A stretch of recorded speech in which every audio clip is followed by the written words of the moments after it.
Obrigado, Espírito Santo. Obrigado porque a sua presença, ela sempre é manifesta onde ela é desejada. E aqui nessa casa, existem filhos que apreciam ela. Existem filhos que dependem dela. Existem filhos que têm fome dela. Existem filhos que anseiam por ela.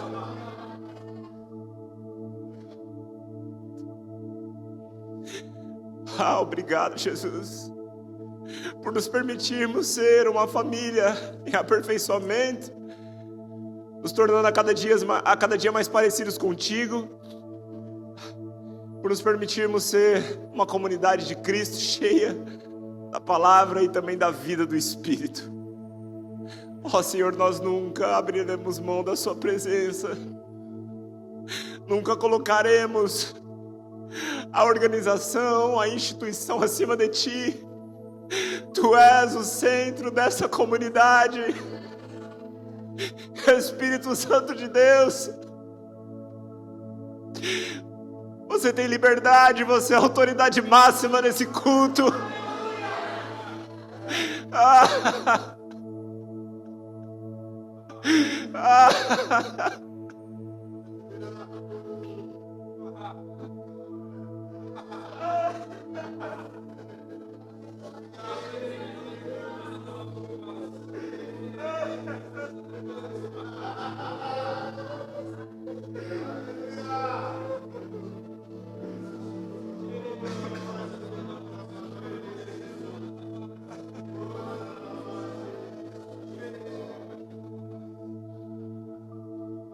Aleluia. Aleluia. Amém, eu vou conseguir.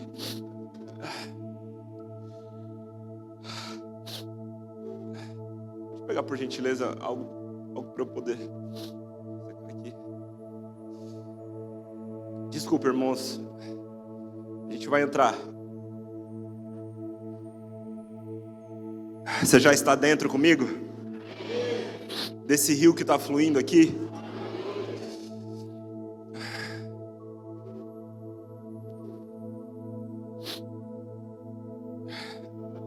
Vamos continuar então. Hoje eu quero partilhar com você uma mensagem bem objetiva a respeito do que acontece quando o crente ora. Me perdoem por quebrar um pouco aqui a liturgia tradicional do culto, né? Nem falei com os visitantes, nem dei anúncios, mas visitantes, sejam bem-vindos, está em casa, tá? No final, me deixa te dar um abraço. Mas vamos lá. Eu creio que nós estamos num tempo muito oportuno, irmãos, e eu posso perceber isso não apenas naturalmente falando, mas espiritualmente falando. Eu percebo que da mesma forma como existe uma atmosfera propícia aos espíritos malignos que estão se movendo lá fora, ao mesmo tempo, o espírito daquele que venceu a morte na cruz do Calvário também está operando nesse tempo. Deixa eu te falar uma coisa, esse espírito ele é vitorioso, ele fez com que Jesus Cristo vencesse e nos desse a vitória. Então, eu vejo, e eu acordei hoje, irmãos, com uma certa angústia no meu coração, mas que se transformou numa certeza e numa convicção e num posicionamento. Acordei cedo hoje por volta das 6 horas da manhã e eu senti como se Satanás estivesse tentando para esse tempo, para essa temporada desses dias especialmente, nos atacar de formas diferentes, porque ele está sempre tentando fazer algo, né?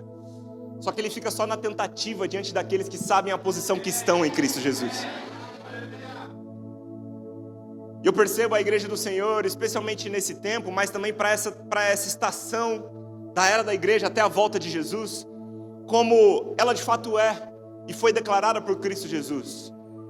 A igreja não apenas é uma resistência espiritual neste mundo, mas ela ataca espiritualmente as portas do inferno. O Espírito Santo não veio para nos revestir para que apenas nós pudéssemos nos reunir, mas que a partir dessa reunião algo sobrenatural no mundo acontecesse. E algo poderoso acontece quando o crente ora. Nessa manhã especial eu quero te inspirar a respeito disso. Por isso, o que acontece quando o crente ora? Sabe, irmãos, no nosso dia a dia é muito comum sermos pegos em nossos dilemas diários, fazendo com que a nossa vida de oração muitas vezes se resuma a um bom dia, Pai, e um boa noite, Pai. Mas sabe de uma coisa, Jesus, Ele não rasgou os céus, Deus não enviou o seu Filho para morrer pelos nossos pecados, Deus não nos trouxe de volta ao jardim para que a nossa vida de oração se resumisse a bom dia, Pai, e boa noite, Pai. Porque Ele continua sendo o nosso Deus em cada segundo, e não apenas quando a gente acorda e quando a gente dorme. E esse Deus que rasgou os céus através de Cristo Jesus para nos proporcionar um ambiente de relação com Ele, deseja essa interação a todo momento. A grande questão é o quanto nós estamos atentos a esse Deus, ou quanto nós valorizamos esse acesso que nos foi dado. Quando nós oramos para a história da igreja, a gente vai ver, meus irmãos, desde a igreja apostólica até a igreja medieval, a gente vai acompanhar todas as estações da história da igreja, a gente vai ver uma coisa em comum com aqueles que marcaram a história.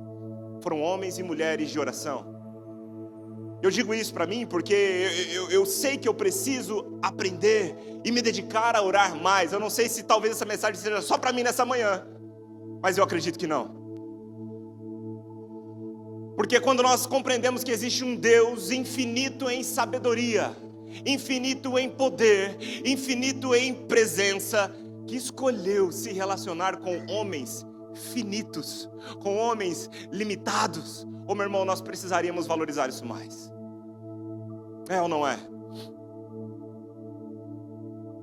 Mas nem sempre faz tanto sentido assim pra gente, de modo prático no nosso dia a dia, porque muitas vezes a nossa fé está fraca. Porque de fato o exercício da oração requer fé. Para pensar comigo, meu irmão. Você crê num Deus que você nunca viu?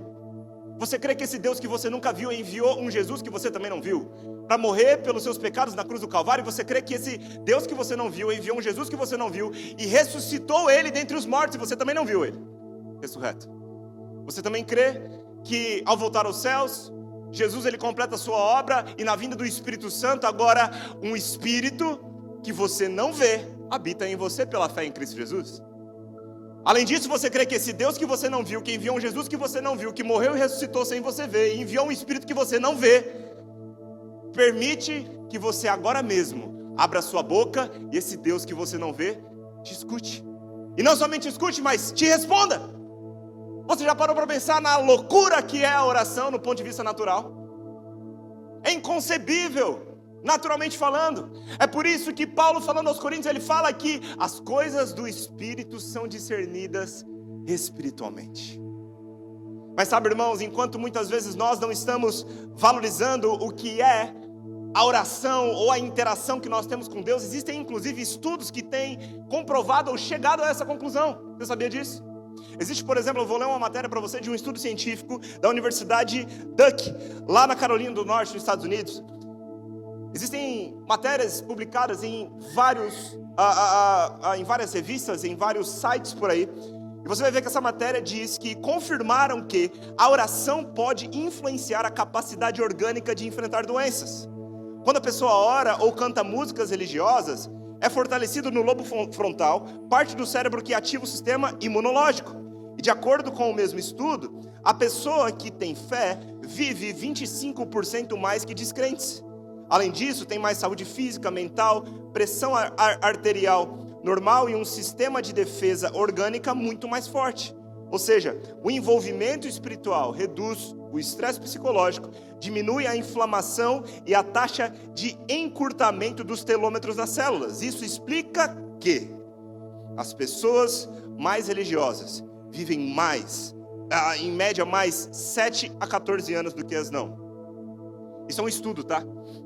Agora, quando a gente vai ver o que até a ciência tem descoberto em suas invenções científicas, em suas buscas científicas, a gente vai ver que na verdade isso está apenas tentando validar. Porque o mundo proclama a glória de Deus, e as coisas deste mundo evidenciam um Deus soberano, e a vida humana, a ciência e tudo que na terra há, explica um Deus que é eterno e soberano. E isso está pautado, meus irmãos, na verdade, no poder da oração que Jesus diz para nós. Por isso ele nos deu a autoridade para orarmos, para usarmos o nome dele, para declararmos que em nome de Jesus as circunstâncias podem mudar. Tiago no capítulo 5, verso 16, a gente vai usar essa base bíblica para a gente discorrer 3 coisas que acontecem quando o crente ora.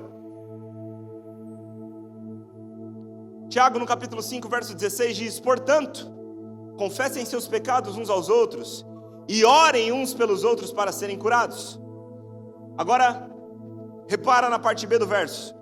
A oração de um justo tem grande poder e produz grandes resultados. Vamos ler juntos esse trecho, vamos lá. A oração de um justo tem grande poder e produz grandes resultados. Aleluia. Agora, essa oração, meu irmão, é uma oração que precisa ser feita em fé. Por isso eu adianto para você que talvez se a sua vida de oração ande baixa demais, é porque talvez a sua fé ande fraca demais. Porque a Bíblia diz a respeito desse Deus que a gente não vê, por exemplo, que a fé que atua na certeza de que Ele existe é uma fé que é a convicção de coisas que esperamos e a certeza de fatos que nós não vemos. Hebreus no capítulo 11, verso de número 1. Então, um fundamento concreto de que de fato você precisa de fé para orar é que tudo isso que você não vê é real e se torna manifesto pela fé. Fé que vem pelo ouvir e ouvir a palavra de Deus. Portanto, abrindo em Tiago no capítulo 5, a gente vai renovar a nossa mente acerca do porquê e do poder da oração na vida do crente. Amém? Você está comigo ainda? E voltando para esse verso, a Bíblia diz que a oração de um justo não é a oração de qualquer pessoa, não é uma oração de qualquer tipo de crença, é a oração de um justo. Talvez você se questione quem são esses justos. E Paulo, em Romanos, no capítulo 5, verso 1, declara: sendo, pois, justificados pela fé, temos paz com Deus por meio do nosso Senhor Jesus Cristo. Cristo Jesus nos trouxe para essa posição de justiça. A justiça de Deus está em nós porque Deus decidiu sacrificar o seu Filho. Essa posição de justiça é uma posição diante de Deus que Jesus nos deu, como se o pecado nunca tivesse existido. É uma posição que nos garante a oportunidade de nos achegarmos até Ele, como se o pecado nunca tivesse existido, sem nenhum tipo de complexo de inferioridade, porque nós cremos que em Cristo Jesus o céu foi aberto, o véu foi rasgado, e agora os ouvidos de Deus, os olhos de Deus, as mãos de Deus, tudo isso não está encolhido ou tapado para que Ele não possa nos ouvir. Jesus nos garante. Então diga para si mesmo: eu sou justificado. Glória a Deus. Então a oração de um justo. Agora, na continuidade a Bíblia diz, ela tem grande poder. Repita comigo: grande poder. A palavra grega para poder, ela significa que ser algo forte, eficaz, capaz de produzir efeito. E isso nos ensina que a oração de um justo não é vazia, mas ela tem um impacto real e concreto. Na continuidade, a oração de um justo tem grande poder e ela produz grandes resultados. Diga comigo: grandes resultados. A palavra para resultados aqui no original é uma palavra que significa ser eficaz, operar, produzir efeito, trabalhar ativamente. Ela está relacionada à ideia de algo que funciona e gera um impacto real. Aleluia. Inclusive, existe um fato interessante, é que essa palavra é a mesma palavra que está relacionada à origem da palavra energia. Então, os irmãos que ainda não conhecem Jesus, ou aqueles que estão conhecendo Jesus, sabe quando uma pessoa tenta traduzir o sentimento do ambiente espiritual, ela fala: não, eu senti uma energia. Quem já ouviu isso? Eu senti uma energia. Ela não está de fato errada, irmão. Porque o poder de Deus, ele flui como uma energia que tem um impacto que é real no mundo espiritual, amém? Então, a gente precisa compreender, antes de a gente entrar nesses pontos, que é fato que Deus, ele é infinito em poder, Deus é infinito em bondade, Deus é infinito em graça. Entretanto, Deus, em seu infinito poder e graça, ele decidiu agir através do seu povo por meio da oração. Tem alguém com disposição para orar? Então vamos lá. Primeira coisa que acontece quando o crente ora. Primeiramente, meus irmãos, quando o crente ora, Deus age mudando o crente. Talvez você esteja disposto a orar por algum enfermo, talvez você esteja disposto a orar por uma situação do teu amigo, da tua família, e é importante que exista essa disposição, mas primeiramente, antes de Deus mudar algo através de você, quando você ora, Deus muda você. Quando você ora, Deus muda o crente. Aí talvez você se questione, mas Deus, Ele sabe tudo que eu preciso? Sim ou não? Deus, Ele é onisciente, ele é pleno na sabedoria. Ele não está preso ao nosso tempo, inclusive Ele sabe o que você precisou, o que você precisa e o que você vai precisar um dia. Mas o ato da oração não é para comunicar a Deus ou deixar Ele ciente que a gente precisa de algo. O ato de oração é gerar uma vulnerabilidade em nós e uma dependência no Deus que, mesmo sabendo de tudo aquilo que a gente precisa, pode agir por meio da nossa disponibilidade, que Ele faça algo na nossa vida. Quem está comigo ainda? É como um ato de se expor, de expor a nossa dependência ao único que pode suprir todas as nossas necessidades. Um exemplo disso, da iniciativa de Deus de desejar a oração dos seus filhos, está no relato do cego Bartimeu. Jesus está passando pela região em que o cego ficava. E sabendo da notícia de que Jesus passaria por ali, uma grande movimentação acontecia. E essa notícia chega até aquele cego. E percebendo a passagem de Jesus naquele lugar, que causava grande tumulto, que fazia com que muitas pessoas, grandes multidões o seguissem, aquele cego ele começa a clamar: Jesus, filho de Davi, tenha misericórdia de mim. Ele começa a clamar pelo Senhor. Enquanto as pessoas que estavam ali seguindo Jesus, os seus discípulos, tentavam calar o cego para que ele não atrapalhasse o que Jesus estava indo fazer, Jesus para, porque é de fato para esse tipo de coisa que Jesus veio. Jesus para e fala: deixe que ele venha até mim. Os discípulos trazem esse cego até Jesus. E aqui, meu irmão, eu quero te encorajar algo nessa manhã. Não existe um clamor genuíno diante de Jesus que Ele não atenda. Naturalmente falando, os homens tentavam calar aquele cego, mas Jesus ouviu o clamor dele.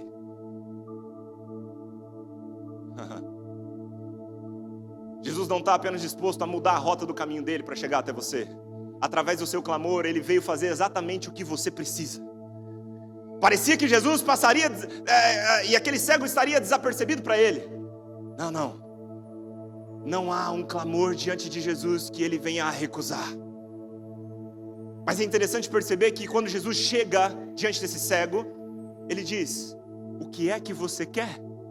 O que é que você precisa? Ou o que você quer que eu faça? A necessidade do cego era nítida. Um cego, diante de alguém que cura, precisa do quê? De cura.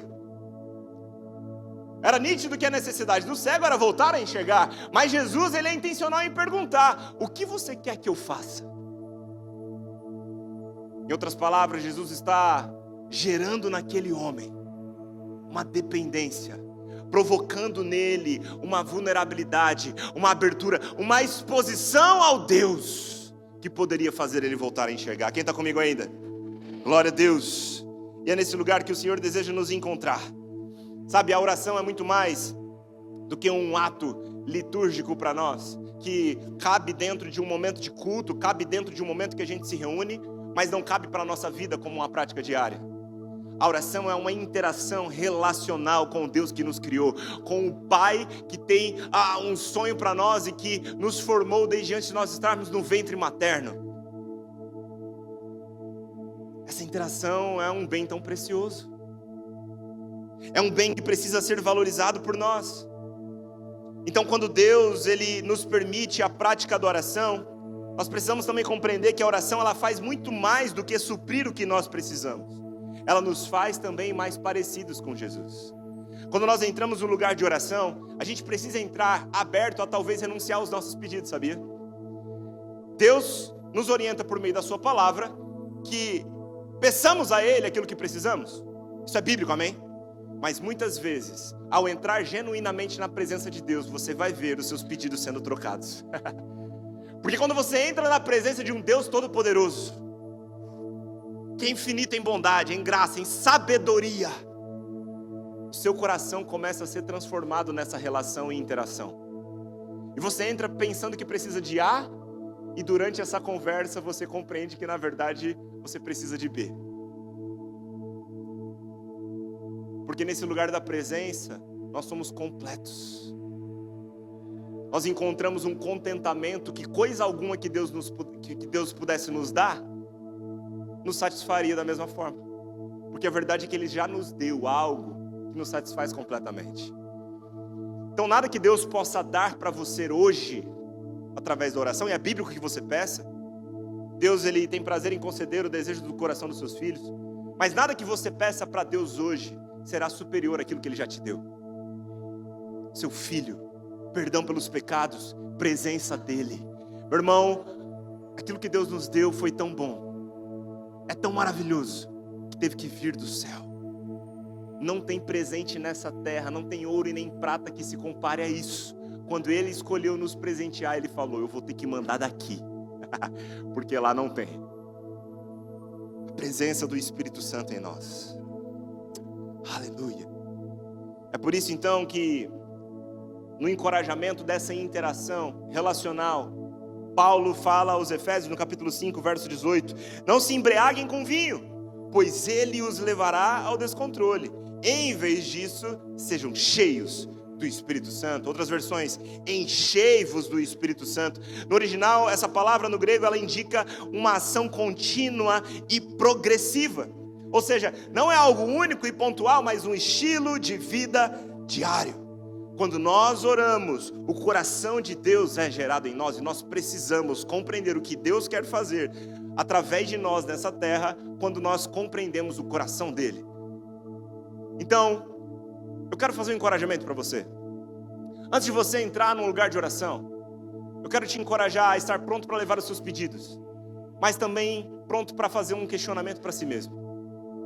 Qual questionamento, pastor? Questione-se o seguinte: o que eu oraria se eu soubesse o que Deus sabe?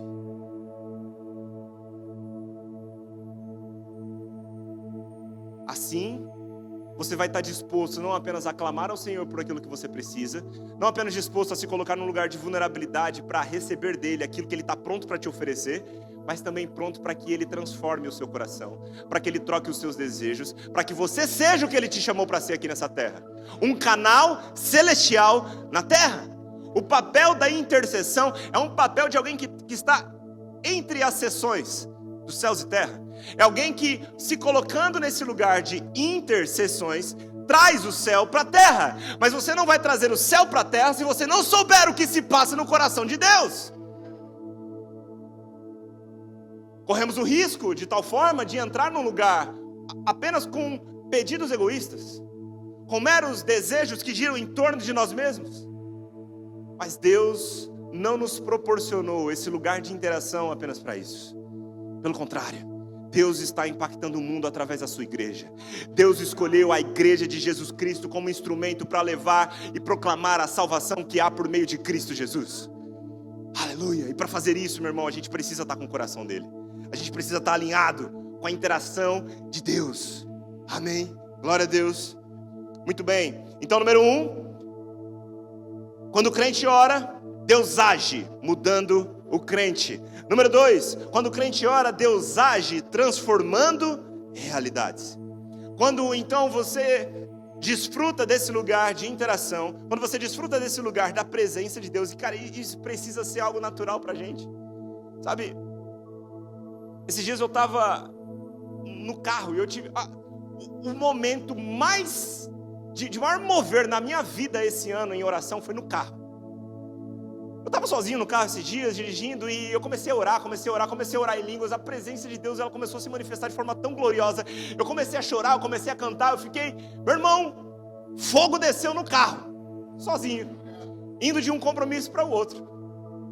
Eu fiquei tão grato, porque os ouvidos do Senhor não estão tapados. Eles estão abertos agora mesmo. O Senhor passa o olho na terra procurando um coração quebrantado. Será que Ele encontra em nós? Experimente fazer isso. Experimente abrir a sua boca em momentos que talvez fossem improváveis para você. Você vai ver a presença de Deus inundando o seu coração, transbordando o seu ser. E aí depois o que vai acontecer, meu irmão, depois disso é algo extraordinário. A beleza de Cristo vai se tornar irradiante através da sua afeição. Você vai chegar perto das pessoas, você vai interagir com as pessoas depois de ter interagido com Deus, de uma forma muito diferente. Porque Deus age mudando o crente, quando o crente ora. Mas vamos voltar para o ponto número 2. Deus, depois de agir mudando o crente, Ele também age transformando realidades. À medida que nós estamos convencidos da necessidade de orarmos, isso vai fazer parte da nossa rotina, ao ponto de que, especialmente diante de momentos, ou circunstâncias, ou desafios, nós saberemos o que fazer. E a primeira coisa não é orar, a primeira coisa não é ligar para um amigo. A primeira coisa não é abrir o site de notícias para ver o que a economia diz ao seu respeito. A primeira coisa não é ouvir aquilo que talvez pessoas que nem acreditam no Deus que você acredita tenham a dizer sobre você. A primeira coisa é você abrir a boca e falar com Deus. E praticando esse hábito, você vai tornar isso uma prática saudável para você, ao ponto de que, diante de uma situação controversa como a prisão de Paulo e Silas, o que eles fazem naquele momento não é chorar. Embora seja muito válido derramar as nossas lágrimas, o nosso pranto aos pés do Senhor. É importante, Jesus também chorou. Na nossa humanidade nós precisamos entender que faz parte derramarmos as nossas emoções diante dos pés dele. Porque Jesus, ele tem poder de tornar o pranto em alegria. O choro da morte dele durou uma noite, mas veio uma alegria pela manhã. E Jesus tem uma paz incomparável para nos dar em meio aos desafios. Mas deixa eu te falar uma coisa, além de chorar, abra sua boca e ora, crente. É fácil a gente ser encontrado nesse lugar de melancolia, mas que não gera uma ação da nossa parte, de clamar, de abrir a nossa boca, porque é confortável muitas vezes estar nesse lugar de sofrimento e precisando de um acalento para a nossa alma, mas se esse acalento é do Senhor, Ele vai te proporcionar também coragem para abrir a sua boca. Ah, pastor, mas é que eu não sinto. Em meio a sentimentos contrários, você precisa ter disposição para abrir a sua boca também. E Paulo e Silas estão na prisão, estão fazendo o que Deus mandou eles fazerem, e mesmo em meio a um direcionamento de Deus, eles recebem perseguição, eles são presos, eles estão sofrendo, mas a Bíblia diz, olha só, meu irmão, Atos no capítulo 16, verso 14, não precisa abrir, mas eles vão colocar aqui para você olhar comigo.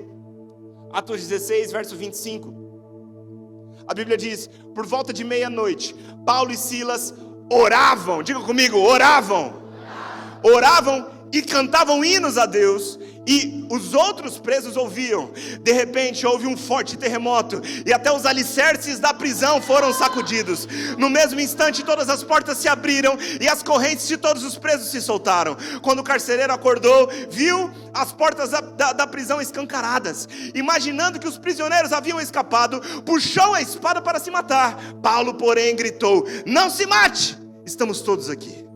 O carcereiro mandou que trouxessem a luz e correu até o cárcere, onde se prostrou, tremendo de medo, diante de Paulo e Silas. Então ele os levou para fora e perguntou: senhores, o que devo fazer para ser salvo? E a resposta foi: creia no Senhor Jesus, e você e sua família serão salvos. Eu amo o fato interessante dessa passagem, que quando as correntes se soltaram, Paulo e Silas não fugiram. Oh, meu irmão, isso aqui tem uma chave muito preciosa nisso aqui. Alguns já pegaram. Talvez você entre num lugar de oração pensando que o que você precisa são as suas algemas quebradas, as algemas naturais, as circunstâncias naturais. Mas quando Paulo e Silas têm as suas algemas quebradas, eles não fogem.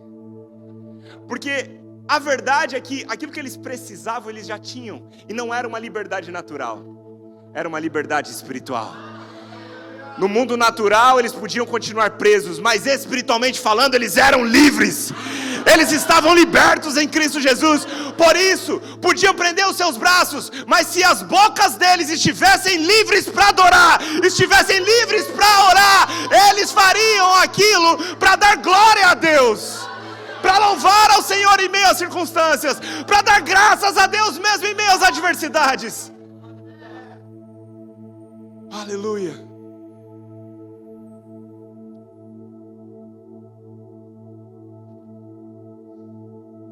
Entre nesse lugar de oração, sempre se lembrando que o principal você já tem.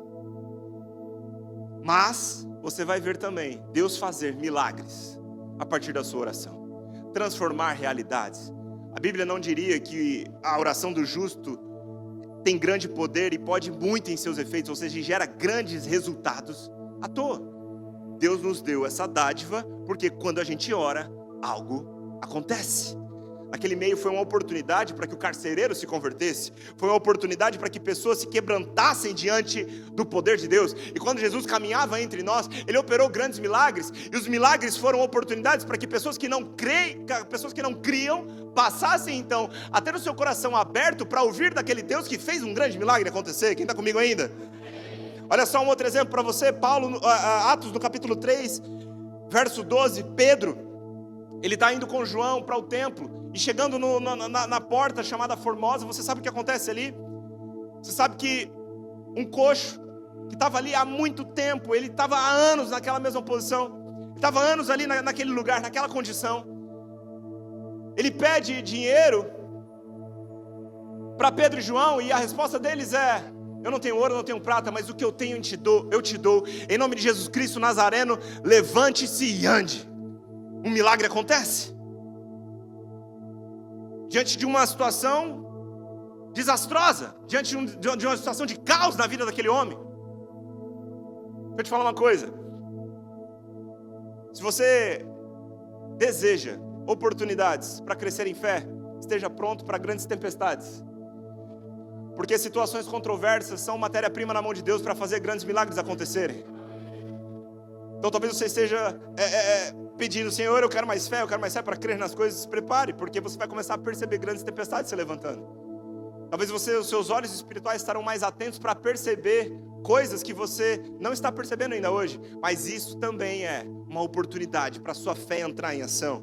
E quando a fé deles entra em ação diante de uma necessidade, aquele homem é curado. E aquele homem entra no templo louvando a Deus. E as pessoas vendo aquele homem começam a ficar espantadas, porque elas conheciam aquele homem estava há tanto tempo naquela mesma condição, mas agora elas estão vendo aquele homem completamente curado. E as pessoas começaram a se questionar a respeito de quem fez aquilo. E então, para interromper a possibilidade de qualquer tipo de louvor a Pedro e João, olha só a resposta deles: povo de Israel, por que ficam surpresos com isso? Porque olham para nós como se nós mesmos tivéssemos feito esse homem andar por nosso próprio poder ou devoção. E aqui eu acho importante a gente parar para refletir uma coisa. A oração, ela tem poder, mas o poder da oração não está implicitamente ou necessariamente no ato da oração. O poder está no Deus que responde a oração. É importante a gente saber disso para que a gente se prive de encher o nosso coração de orgulho diante de qualquer coisa que Deus faça por meio da nossa oração. Cada vez que eu oro por alguém e vejo um enfermo ser curado, a única certeza que eu tenho é que, naturalmente falando, eu não poderia fazer aquilo. E esse é o posicionamento de Pedro e João. Eles olham para aquele povo e falam: por que vocês estão pensando que a gente fez isso? Esse homem não foi curado pelo nosso próprio poder ou devoção. Não é porque a gente orou, mas é porque através da nossa oração existe um Deus que responde. Existe um Deus que decidiu operar através dela. Existe um Deus que decidiu usar a igreja para que quando a igreja ora, algo possa acontecer. Não que Deus esteja limitado em sua onipotência em fazer algo acontecer mesmo quando alguém não ore. Mas, meus irmãos, Deus escolheu operar através da igreja. Ele não daria uma ordem para que a gente fizesse isso, para usar o poder e a autoridade do nome de Jesus, se não fosse necessário. Se Ele não tivesse escolhido que fosse assim. Quem está comigo ainda? Glória a Deus. Por isso, é importante que nós estejamos prontos para responder à necessidade do mundo em oração. Cadê as mães intercessoras pelos seus filhos que ainda não se converteram? Continue orando, mãe.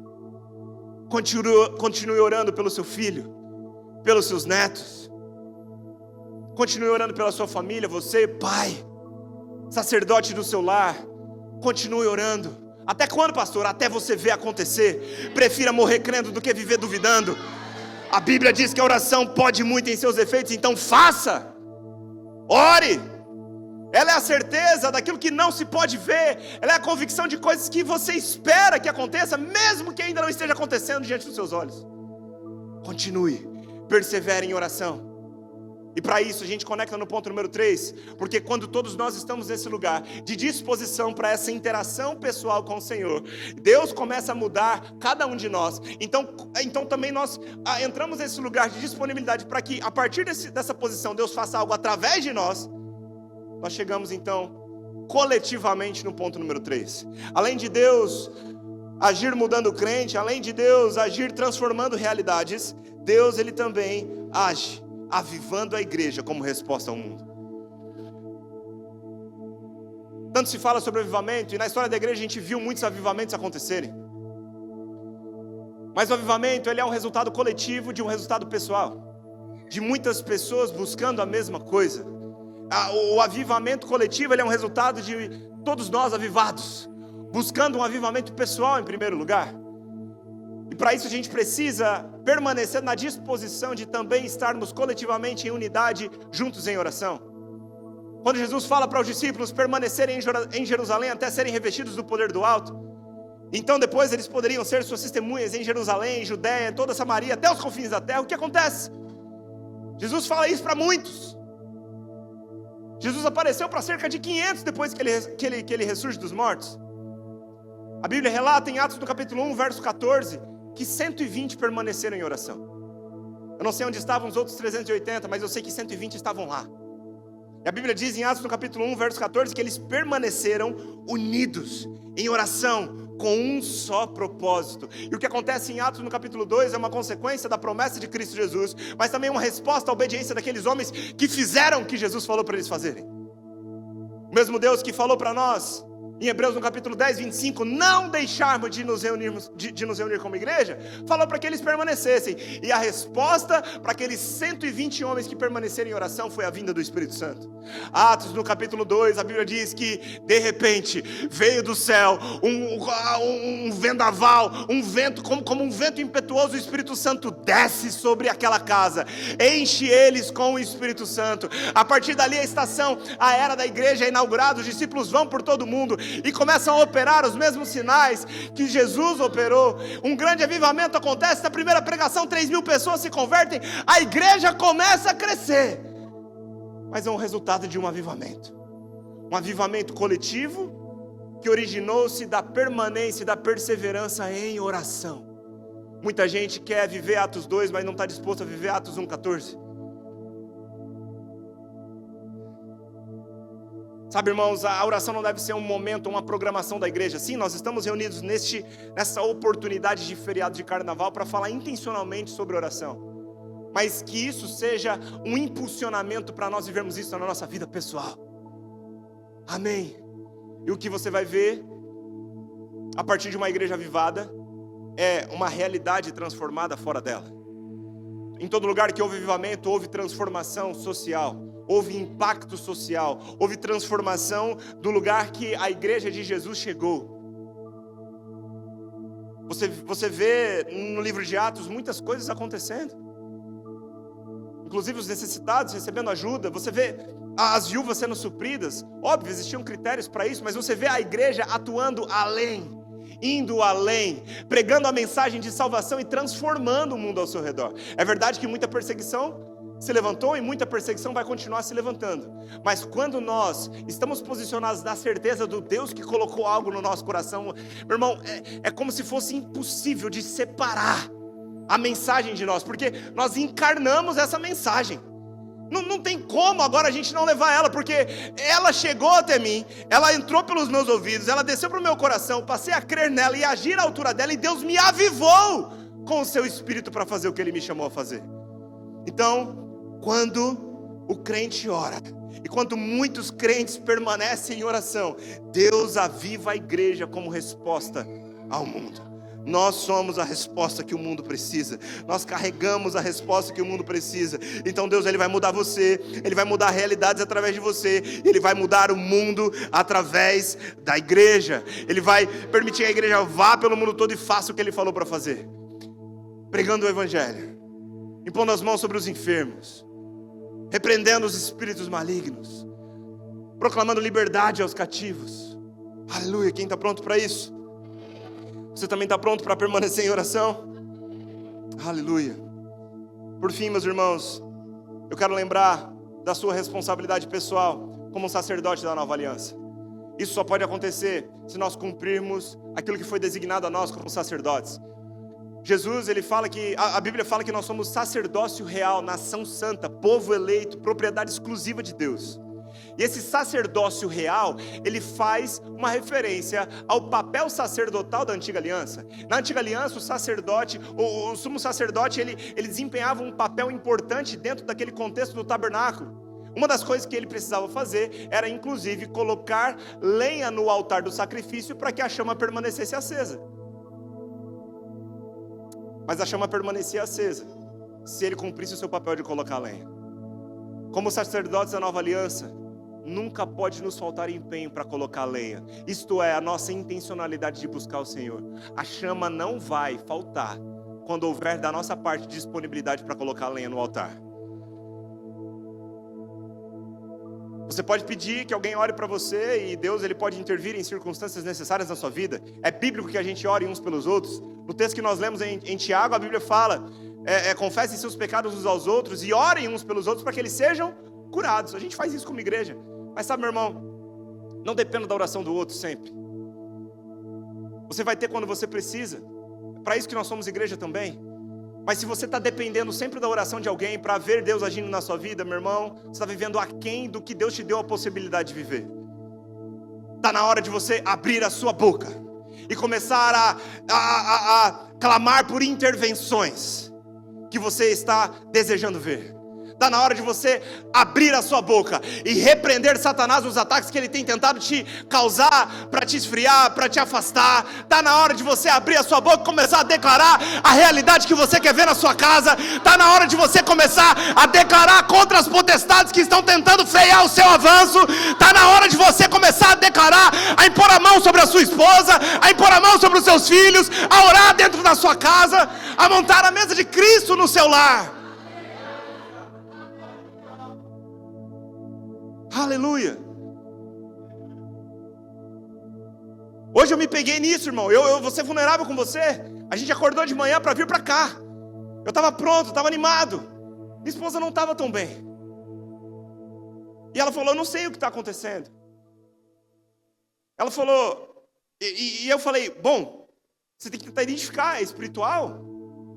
Você está sofrendo algum ataque? Então, se posicione.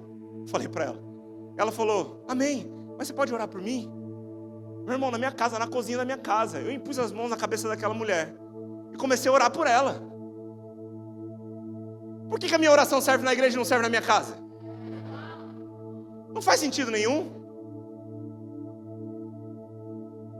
Tem tanta coisa que a gente sofre à toa porque a gente não ora. Muitas vezes a gente está lidando com problemas que a gente nem deveria lidar, porque a gente não está orando como deveria. E a gente está vendo coisas acontecerem, estando alheios, deixando a vida nos levar, sem exercer a nossa autoridade, o papel espiritual que a gente tem, começando pela nossa casa. Cadê os homens e mulheres de Deus aqui? Aleluia. Então, por fim, eu quero apenas lembrar de Jesus orando no deserto antes de vencer Satanás. De Jesus chorando e sangrando no Getsemane e saindo cheio de poder para encarar a cruz. De Jesus orando na cruz do Calvário, prestes a passar pela morte, mas também prestes a vencê-la pelo poder de Deus Pai que o ressuscitaria. Meu irmão, não espere nada melhorar para orar. Comece quando tudo está ruim. Não espere sentir vontade de orar. Ore mesmo sem ter vontade. Não espere todos os problemas serem resolvidos para orar. Ore em meio a eles, porque a oração é a força mais extraordinária que age na terra. Porque ela conecta a fraqueza humana à onipotência divina. Ela conecta o altar da terra com o trono do céu. E quando do altar sobe um incenso, ele retorna para a terra com a intervenção divina. Por fim, Mateus no capítulo 7, verso de número 7. A Bíblia nos diz: peçam e receberão, procurem e encontrarão, batam e a porta lhes será aberta. Pois todos os que pedem, recebem. Todos os que procuram, encontram. E para todos os que batem, a porta será aberta.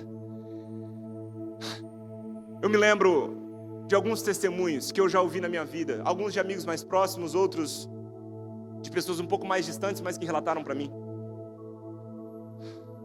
Tem um amigo que estava afundado nas drogas, o pai era pastor, mas e ele até viveu ali alguns momentos no início da sua adolescência na fé em Cristo, mas depois se afastou, esfriou, foi para o mundo das drogas e chegou a duvidar da existência de Deus em algum momento.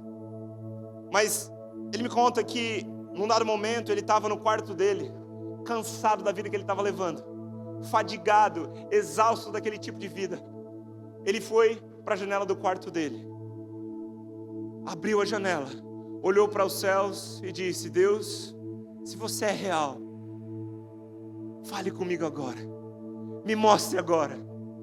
E alguém que estava vivendo quase, meu irmão, quase com um abandono total da sua fé, durante muito tempo frio e distante de Deus, foi tocado pela presença de Deus, de modo que a vida dele nunca mais foi a mesma, de modo que ele foi transformado a partir daquele momento, voltou para Cristo Jesus, reafirmou sua confissão de fé, para viver nos caminhos dele. Este homem é um grande homem de Deus hoje. Sabe, eu já ouvi muitos relatos de pessoas que clamaram por Deus nos momentos mais sombrios da sua vida e viram Deus o responder, porque é o que Jesus está dizendo: todos os que pedem recebem, todos os que procuram encontram, e todos os que batem a porta é aberta. Respondam: se seu filho lhe pedir pão, você dará uma pedra? Ou se pedir um peixe, você dará uma cobra? Portanto, se vocês que são maus sabem dar bons presentes ao seu filho, quanto mais seu Pai, que está no céu, dará bons presentes aos que lhe pedirem, ou dará aos seus filhos o Espírito Santo. Eu creio que esse é o momento para pessoas aqui nessa manhã. Eu creio que esse é o momento para pessoas que entraram aqui nessa manhã, talvez esmorecendo na sua fé, talvez a chama está bem pequenininha, talvez tenha fumaça diante dos seus olhos, e você esteja vendo aquela luz no final do túnel meio embaçada, mas é o momento de você clamar. Já que você está aqui, meu irmão, agora você vai abrir a sua boca, você vai entregar o seu coração a Jesus, você vai fazer uma oração perigosa, você vai falar: Deus, se tu é real, fala comigo, reacenda a chama do meu coração, transforme o meu ser, fale algo comigo, Senhor. E você vai ver Deus te responder, você vai ver Deus tocar o seu coração, você vai ver Deus voltar a avivar aquilo que um dia foi aceso. E deixa eu te falar uma coisa: não foi homem nenhum que acendeu esse fogo no seu coração, não foi homem algum que um dia acendeu essa chama. E o mesmo Deus que acendeu esse fogo no seu coração um dia pelo poder do Espírito Santo, Ele vai reacender novamente. Se coloque de pé no seu lugar.